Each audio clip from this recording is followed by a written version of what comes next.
Hello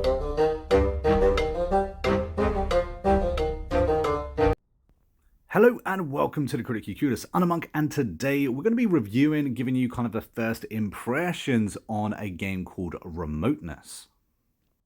Now, this game was released on Steam last year and is going to be released on February 22nd this year on the Xbox and the PlayStation, and will set you back around £20 depending on which platform you're buying it on.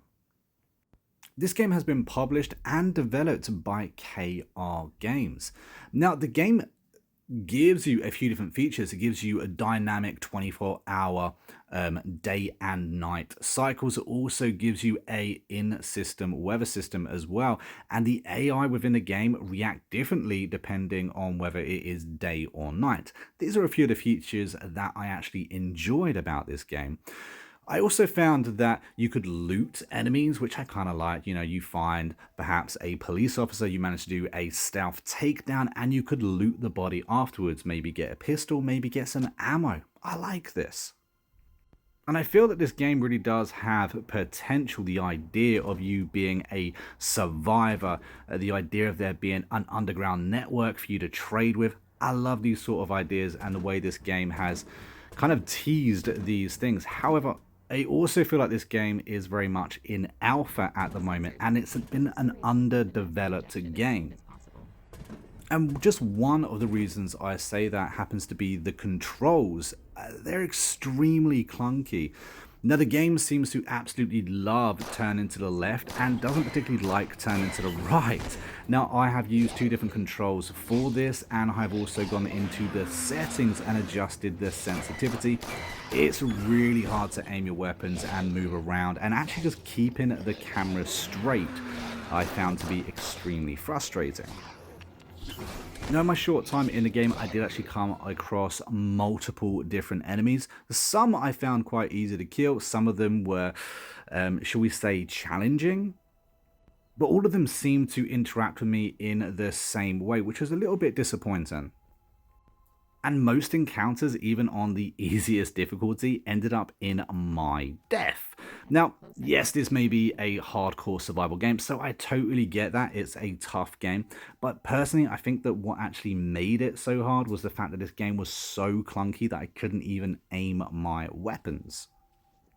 And while this game does have a, shall we say, a sidekick, which tells you a little bit of information about the city, also tells you if enemies happen to be near, it does lack a decent and flushed out tutorial.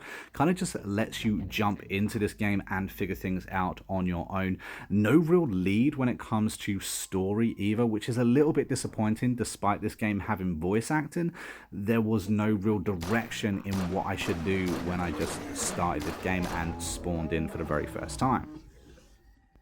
I definitely got the feeling that this game had a bit of potential, and the developer was trying to go certain places when it comes to the survival aspects of it. You got stealth kills, stealth takedowns, you got the scavenging, which I quite liked as well, but it just lacks polish. Now, I did also reach out to the developer and ask them if this game was to have a day one patch, because many games do these days, and unfortunately both the Xbox and the PlayStation aren't going to be receiving an update. So I really hope that this game does receive some love after launch. If it does, I'll be quite happy to revisit this game, tell you guys how it's improved and what the new features are, because I really do hope this game does get a little bit of love. I think for £20, it's probably not worth investing in, especially at the moment. Like I said, it does feel really like a bit of an alpha at the moment and just needs a little bit of love. However, if you enjoy survival first-person shooters and you have a spare £20 to sink into a game and perhaps give the developer a little bit of money and a little bit of time to show this game some love, then this may be the game for you. However, for me, with the 7-hour story that this game offers, or at least the 7 hours it takes for you to reach a conclusion of the game, it's just not worth it. Especially if you consider most of the world feels empty at times. There have been NPCs thrown in here and there, but the non-combative NPCs are completely unresponsive. You can't talk to them, you can't chat to them, there's no way of killing them or anything like that. They've just been dumped there for decor. And that brings me to the end of the review, and where I would typically give it a grading and a judgment, I cannot recommend you guys pick this game up and give it a go, despite the potential that it perhaps offers. And because I can't recommend it in any way, I cannot give it a score, unfortunately. I really do hope this game gets some love. If it does, I'll happily revisit it, re-review it, and then give it a score. If you have stuck around to the very end of this review, don't forget to comment red banana down below, just to confuse all those people new to the channel or that didn't watch to the very end. And don't forget, I have actually released my own dystopian cyberpunk novel. It is called 7 Broken and Bound. It's currently available on paperback and ebook, and it's completely free if you have Kindle Unlimited, and the link for that is down in the description.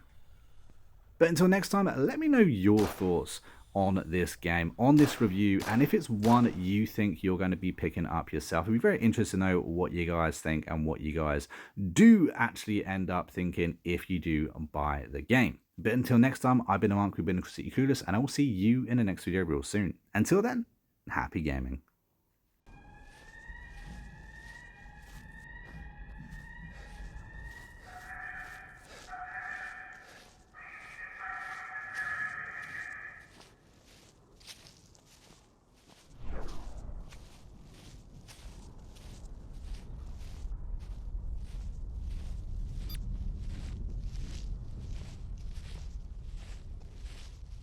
Hey, did I already tell you that I love your crossbow?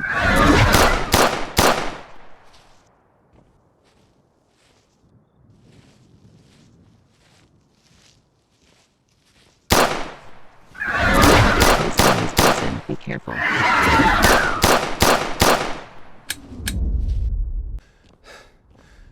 Jason, you are getting old.